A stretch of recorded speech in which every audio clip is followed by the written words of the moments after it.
And welcome back. Continuing our conversation now with Dr. Monyae about Zimbabwe and the elections this week. Now, Dr. Monyae, one of the things that I thought was very interesting was, of course, the role of bodies like SADC, like the AU, and countries as well that we expect to come there and try and bolster the Zimbabwean economy. But let's start with SADC and then the AU and the role they played. And interestingly, Robert Mugabe, the former president of Zimbabwe, on Sunday, when he held that press conference, spoke about the coup that dislodged him from power.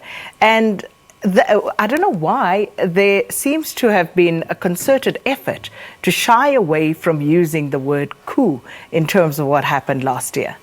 It was a coup, no doubt about it.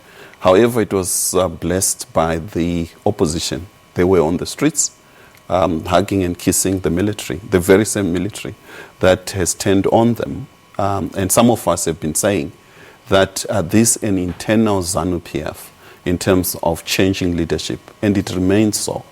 The international community has also somehow, with the obsession of getting rid of President Robert Mugabe, blessed the move in Zimbabwe, including the region. I think it was really hard for the region, SADC, to take a lead, to denounce, because the moment you denounce and declare it a coup, you can't just say that. You have to do something. And what is it that something that SADC could do? Deploy troops in Zimbabwe. I think it was way out of space. They could not do that.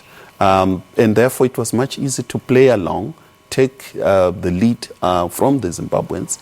And that game was played. But when it comes to President Robert Mugabe and his recent utterances, were quite interesting for me.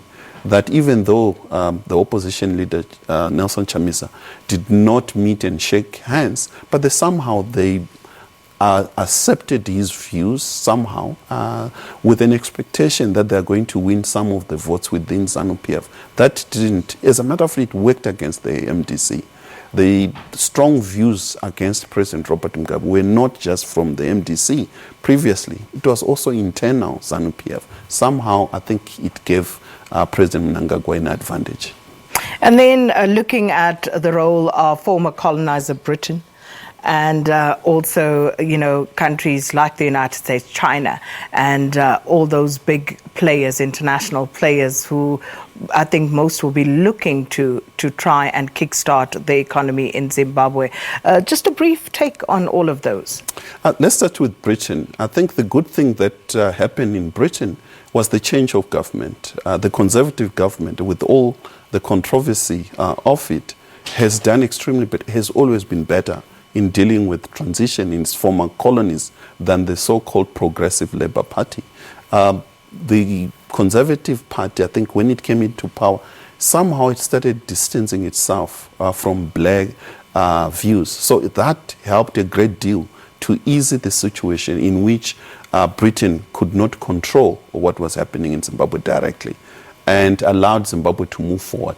But I think at this stage, there is a need for Britain to come back to revisit the original scene, which is the land issue from 1979, the Lancaster House Agreement. And therefore, I think that's the starting point. But beyond that, lifting of sanctions, ensuring that more investment pour into Zimbabwe are based on results in terms of how Zimbabweans are managing their economy, also bringing along the big power, the United States, in terms of lifting sanctions. But far beyond that, there's also a need for Zimbabwe to go beyond the look east, only relying on China. I think it has to rely on all countries in the world in terms of boosting investments, dealing with infrastructure, as well as peace and security.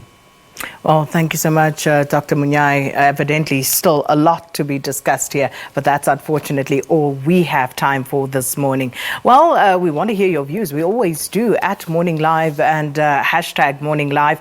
Tell us what your thoughts are in this regard. We're going to go to a break now, and when we come back, it'll be time for your 7 o'clock news.